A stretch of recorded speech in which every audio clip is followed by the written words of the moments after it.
Mesdames et messieurs, bonjour et bienvenue à notre édition d'aujourd'hui de Midi au Caire pour ce samedi, le 9 avril 2022. Notre édition commence tout de suite avec ce compte rendu. El-Sisi inspecte les travaux en cours dans des projets routiers au Grand Caire.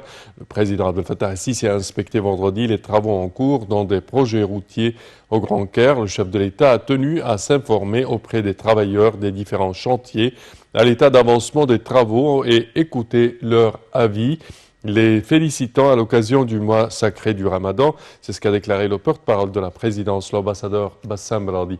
Et pour plus de détails, voici un compte rendu.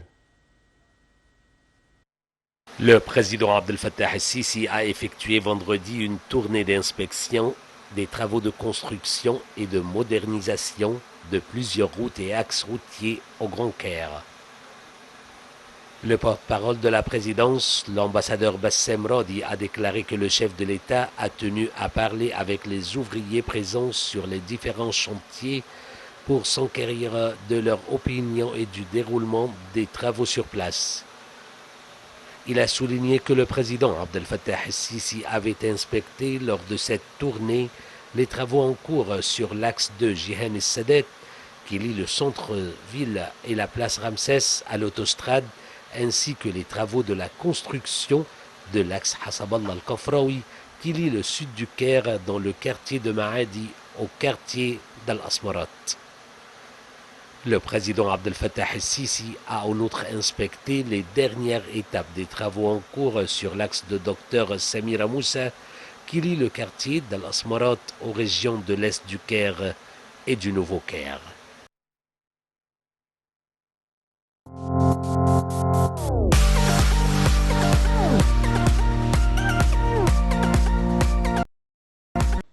Et le cheikh a présenté, Dr Ahmed Taïb a présenté ses sincères condoléances au pape Théodore II, pape d'Alexandrie, patriarche de la prédication de Saint-Marc, et aux compatriotes chrétiens pour le meurtre du prêtre de l'église Sainte-Marie et Saint-Paul à Alexandrie, monseigneur Arsanios Wadid. Le grand imam a indiqué que de tels actes offraient une voie pour nourrir les guerres religieuses entre les citoyens d'une seule nation, et notamment après que le bon Dieu a sauvé l'Égypte de pareilles guerres avec son aide et par la vigilance de son peuple et de sa direction. Dans un communiqué, Al-Azhar a présenté ses condoléances à la famille du prêtre et aux chrétiens, implorant le bon Dieu de préserver le pays et d'assurer la sécurité et la paix.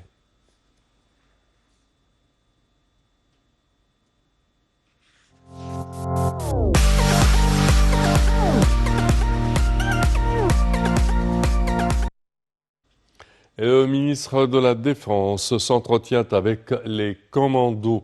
Le ministre de la Défense et de la Production militaire, commandant général des Forces armées, le général d'armée Mohamed Zaki, s'est entretenu avec des commandos et ce dans le cadre des rencontres périodiques tenues avec les diverses unités et garnisons de l'armée égyptienne. Et pour plus de détails, voici un compte rendu. Le ministre de la Défense et de la Production militaire, commandant général des Forces armées, le général Mohamed Zaki, s'est entretenu avec des commandos et ce dans le cadre des rencontres périodiques tenues avec les diverses unités et garnisons de l'armée. Le chef des commandos, Ahmed Rachad Dounia, a affirmé que les commandos travaillent avec détermination pour sauvegarder les ressources de la patrie, évoquant le soutien que leur apporte le commandement général des forces armées pour mener à bien leur mission. Le général Zaki leur a transmis les vœux du président Abdel Fattah el-Sisi, chef suprême des armées, à l'occasion du mois béni de Ramadan et salué leur sacrifice pour la patrie. Les forces armées continuent à assumer leur mission sur tous les fronts stratégiques du pays tout en contribuant au plan de développement global en coopération avec les institutions de l'État, c'est ce qu'a affirmé le général Zaki. Le ministre de la Défense a incité les commandos à garder le moral haut, à s'entraîner en permanence et à entretenir les armes et les équipements pour que les forces armées soient toujours au top de leur disponibilité de combat. Le commandant général a également évoqué avec les commandos les derniers développements dans la région et leur impact sur la sécurité nationale de l'Égypte.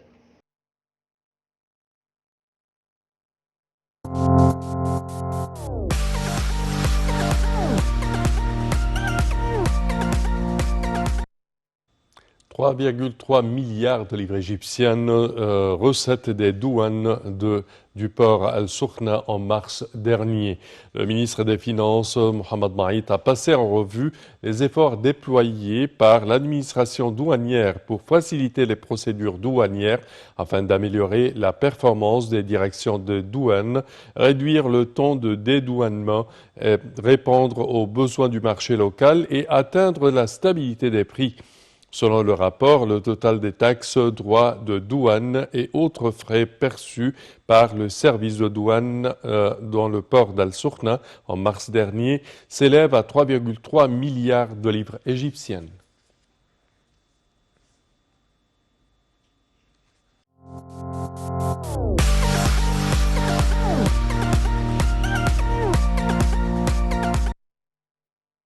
Et la technologie de solutions durables pour l'environnement bientôt en Égypte.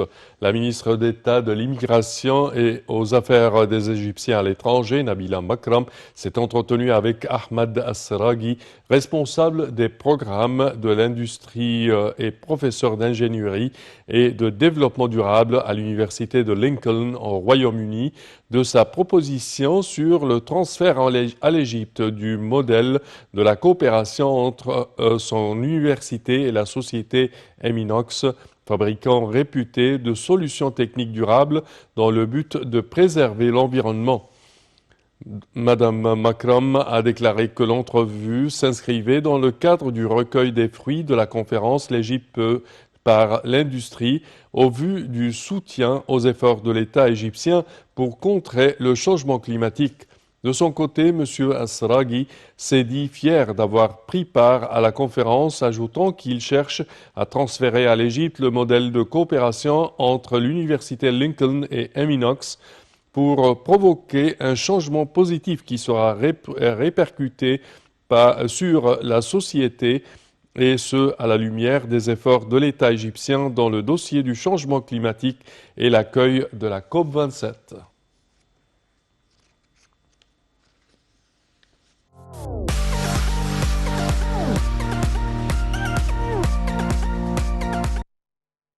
Hommage aux relations solides entre l'Égypte et l'OFID. La ministre de la Coopération internationale, Dr Rani Al-Mashat, a salué les relations solides entre l'Égypte et le Fonds OPEP pour le développement international, l'OFID.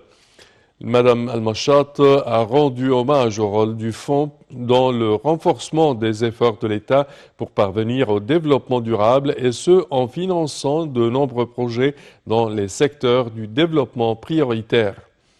Elle a évoqué les efforts conjoints déployés avec le Fonds pour soutenir les efforts de transition vers l'économie verte, y compris le projet de centrale électrique de Asyut d'une capacité de 650 MW et qui est financé par le Fonds d'une valeur de 35 millions de dollars américains, et le projet de la deuxième phase de développement et de réhabilitation des stations d'irrigation pour réduire les pertes d'eau avec des investissements de 53,2 millions de dollars, en plus du développement de petites, moyennes et micro-entreprises pour la création d'emplois, est estimé à 95 millions de dollars américains.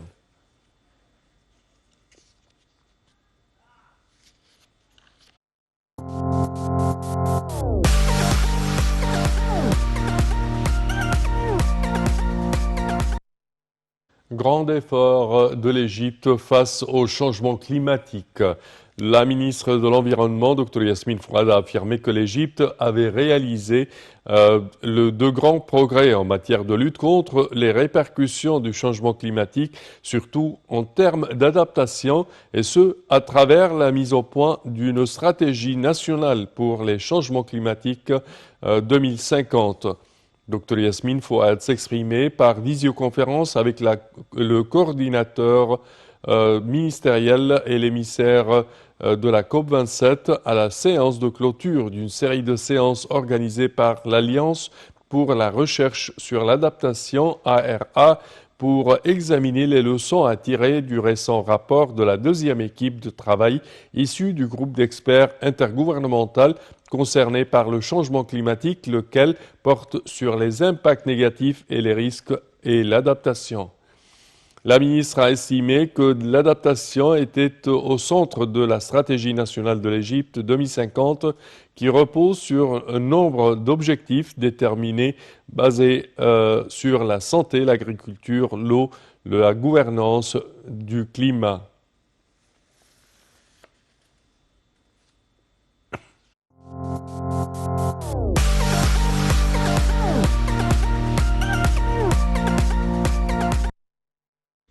Et nous terminons avec cette information. Daily Mail, le quotidien britannique, cite l'Égypte, une destination 4 saisons par excellence.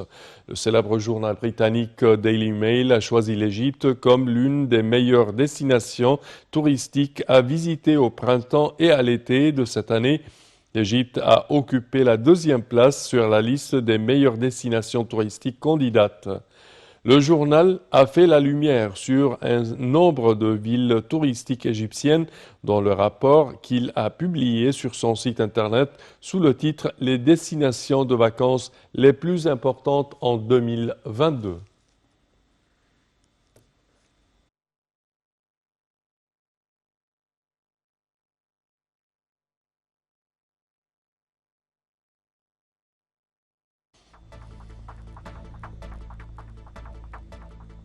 Et ceci conclut, chers téléspectateurs, notre édition d'aujourd'hui de Midi au Caire. Je vous remercie de votre attention et je vous donne rendez-vous demain à la même heure. Au revoir.